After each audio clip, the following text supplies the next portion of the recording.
రాబోయే 10-15 సంవత్సరాలలో ఒక క్రమశిక్షణ కలిగిన కష్టపడిన తరం ఈ ప్రపంచం నుండి కనుమరుగవుతుందేమో. అవును, ఇది ఒక చేదు నిజంగా అనిపిస్తోంది. ఆ తరం ప్రజలు అతి సామాన్య వ్యక్తులు. వాళ్ళు రాత్రి పెందలారే పడుకునేవాళ్లు, ఉదయం పెందలారే లేచేవాళ్లు, నడక అలవాటు ఉన్నవాళ్లు, మార్కెట్కి నడిచి వెళ్లేవాళ్లు.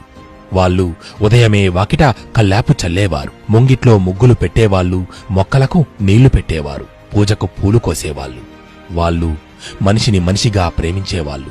వాళ్ళు అందరితో ఆప్యాయంగా మాట్లాడేవాళ్లు, కుశల ప్రశ్నలు వేసేవాళ్లు, తోచిన సాయం చేసేవాళ్లు, 2 చేతులు జోడించి పెద్దలకు నమస్కరించేవాళ్లు. వాళ్ళు ఉత్తరం కోసం ఎదురుచూసేవాళ్లు, ఆ ఉత్తరాలను తీగకు గుచ్చినవాళ్లు, పాత ఫోన్లు పట్టుకు తిరిగేవాళ్లు, ఫోన్ నంబర్లు డైరీలో రాసిపెట్టుకునేవాళ్లు.